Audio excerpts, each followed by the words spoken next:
Ако жени влязат в Атон, това ще е краят му, защото ще престане да е градината на Божията майка, каквото е монашеското светогорско предание. Тогава чудотворната икона на Богородица ще си тръгне от манастира Ивер и това ще е началото на края не само на Света гора, но може би и на света. Затова от векове достъпът на жени в Атон е забранен и те не могат да стъпят не само на полуострова, но дори и да влязат в териториалните води на монашеската република. Най-близкото разстояние, на което представителките на нежния пол могат да се доближат, е 500 метра от брега. Забраната е включена в договора за присъединяване на Гърция към Европейския съюз и вярващите православни християни нямат проблем с нея. А за останалите, които биха се изкушили да я нарушат, това е криминално престъпление. Първоначално, жените нарушителки може ли да бъдат наказвани само с депортиране от територията на Света гора. С законодателен указ от 1953 година обаче било определено, че нарушителките подлежат на затвор от 2 месеца до 1 година.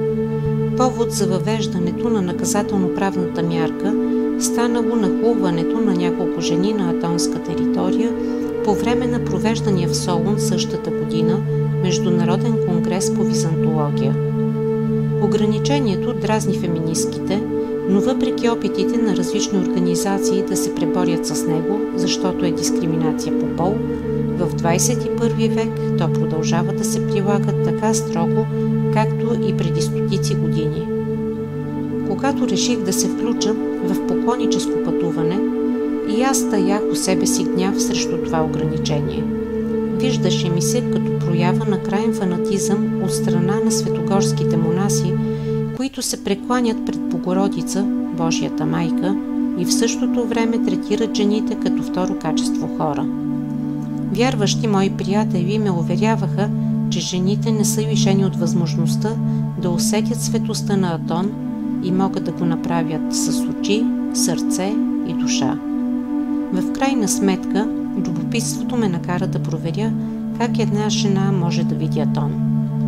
Тръгнахме с кораб от пристанището на Ормос Панагиас, намиращо се на полуостров Ситония, и в продължение на 6 часа разгледахме от разстояние манастирите Тухиар, Ксенофон, руския свети Пантелеймон, Ксиропотамо, Симонас Петрас, Дионисио, Григорио, Агио Павло, обителите Неаскити, Агия Ана, връх Атон, както и много скитове, килии и монашески колиби. Според преданията, Богородица и евангелистът Йоан пътували с кораб за Кипър, но били застигнати от буря и потърсили спасение на брега на Атон. Божията майка била възхитена от природата и се обърнала с молба към Исус да й отреди в дар Атонския полуостров. Прошението й било чуто и Бог наредил това място да бъде нейна градина и убежище за всички, които търсят мъдрост. В началото жените също имали достъп, но той бил забранен след една случка от 382 година. Дъщерята на кръстския император Теодосий, Плакидия, пожелала да види Света гора и построения с дарение от баща и манастир Ватопед. На влизане в църквата едно от изображенията на Богородица проговорило и казало, че Божията майка е единствената жена, която има право да присъства на Атон, защото е негова закрилница и небесна владетелка. От този момент станало закон, жените не се допускат в Света гора, а иконата, която проговорила, била наречена Света Богородица забраняваща. На времето и в Метеора имало монашеска република, като тази в Атон, и достъпът за жени бил забранен. При един пожар, жените от близкото село Каламбака се притекли на помощ на монасите и след тази случка забраната била вдигната. Нарушаването на уединението на манастирския живот и на традиционните порядки довели до преселването на част от монасите от Метеора в Атон. бавно манастирите започнали да западат и от някогашните 24 манастира са запазени 15, като само 7 от тях са действащи. Днес Метеора е една от най-популярните туристически дестинации в Гърция и е територия на процъфтяващ туристически бизнес.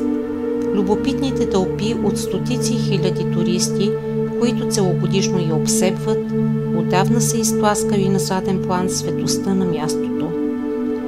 Едва ли някой иска това да се случи и с Атон. Цената би била твърде висока, за да се плати с нея женското любопитство.